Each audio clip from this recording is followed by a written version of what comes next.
रहीम अस्सलाम वालेकुम स्टूडेंट। आज का जो हमारा बॉटनी सी का लेक्चर है उसमें हम लोग पढ़ेंगे गोल्जी अपरेटस जिसको डिक्टियोसोम्स भी कहते हैं। ठीक है, माइटोकॉन्ड्रिया हमने पढ़ लिया था लास्ट लेक्चर में।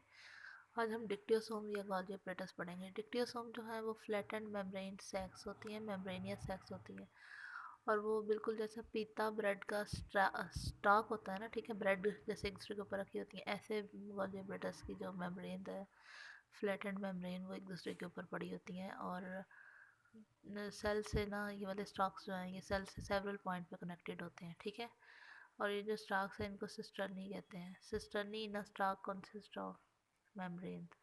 Membrane separate it's internal space from the cytosol. ठीक है, इनकी जो मेम्ब्रेन है वो इंटरनल स्पेस को साइटोसोल से सेपरेट करती हैं। वेसिकल्स जो हैं vesicles concentrated near Golgi apparatus, they are used to transfer material between the Golgi apparatus and other structures. Golgi apparatus जो है वो पैकेजिंग में सेल की पैकेजिंग में कोई काम करता है। स्टूडेंट, जब सेल के अंदर से कोई चीज़ बाहर जानी है या बाहर से कोई चीज़ अंदर आनी है तो वो Golgi apparatus में से प्रोसेस होकर गुजरनी होती है। ठीक है, यानी वो वेसिकल्स की फॉर्म में आके बड ऑफ होके Golgi apparatus से बाहर को निकलती है कोई भी चीज़ होती है।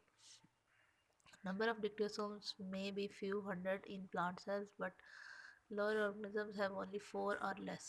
ठीक है, प्लांट सेल्स जो है उनमें फ्यू हंड्रेड भी हो सकते हैं गोल्जी अपरेटस, और कुछ लोअर ऑर्गेनिज्म है उनमें चार या इससे कम भी हो सकते हैं तादाद में।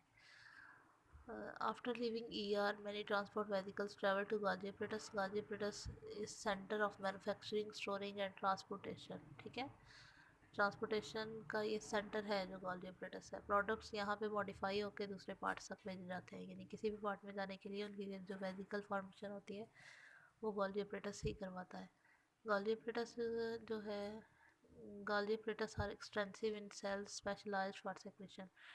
डिप्टियोसोम्स generally has two poles. Dictyosomes के दो पोल्स होते हैं, दो सरफेसेस होती हैं। ठीक है, एक cis forming located near ER और एक ट्रांसफार्मिंग होती है मैच्योरिंग फेज, जो कि end acts as a receiving and shipping department of the Golgi apparatus. ठीक है, ये रिसीविंग और शिपिंग डिपार्टमेंट का काम करता है गोल्जी अपरेटस का। ये फिगर में student incoming vesicles, newly formed vesicles, ठीक है, और आउटगोइंग वेजिकल्स। इनकमिंग वेजिकल्स भी दिखाए हुए हैं और आउटगोइंग वेजिकल्स जो हैं गोल्जी अपरेटस के वो भी शो किए हुए हैं। Formation of secretion in dictyosome जो है वो कैसे होती है। सबसे पहले जो है transport vesicles move material from ER to Golgi apparatus. ठीक है, सबसे पहले जो मटेरियल है वो ईआर से गोल्जी अपरेटस की तरफ आता है, फिर वेजिकल बर्ड ऑफ हो जाता है ईआर का। They form transport vesicles. The transport vesicle fuses with the cis face of the Golgi apparatus. अब वो ट्रांसपोर्ट जो इनकमिंग वेजिकल लिखा हुआ है ना, ये ईआर में से आ रहा है। ठीक है, ईआर में से आके वो गोल्जी अपरेटस की जो सिस साइड है, ट्रांसफेस और सिस फेस भी फिगर में शो किया हुआ है, सिस फेस के साथ आके उसके फ्यूज़ हो जाता है।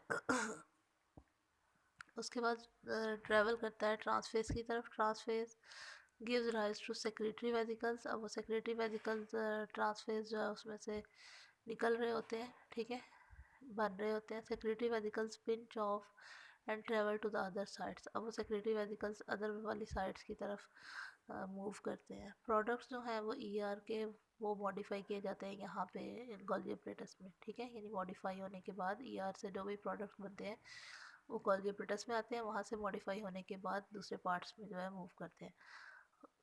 Golgi enzymes modify oligosaccharide portion of the glycoproteins. Oligosaccharides of glycoproteins are identical in ER.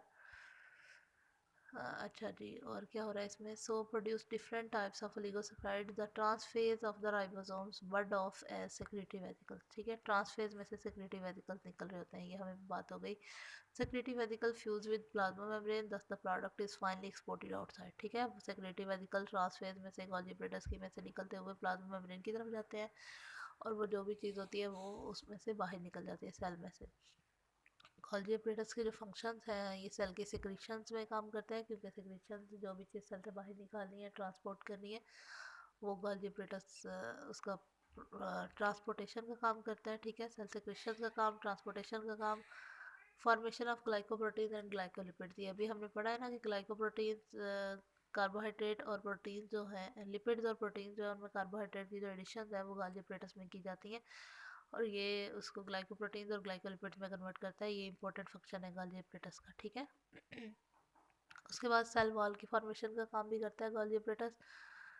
फ्रेगमोप्लास्ट आपने पढ़ा था कि प्लांट मेम्ब्रेन में जो होती है साइटोकाइनेसिस, उसमें सेल वॉल, प्लांट में तो सेल वॉल भी बनी होती है, ठीक है ना, साइटोप्लाज्म के साथ साथ सेल वॉल भी बनती है। तो सेल वॉल की जो इनर सेंटर वाली लेयर होती है फ्रेगमोप्लास्ट, जब वो डिवीजन हो रही होती है तो सेंट्रो फ्रेगमोप्लास्ट जो है वो डिवाइडिंग सेल्स के दरम्यान में बनती है, और वो गोल्गी एपरेटस के वेसिकल्स वहाँ पे जाके फ्यूज़ होके फ्रेगमोप्लास्ट वाली जगह पे वो बना रहे होते हैं मेम्ब्रेन, ठीक है। तो ये भी एक इम्पॉर्टेंट फंक्शन है गोल्गी एपरेटस का।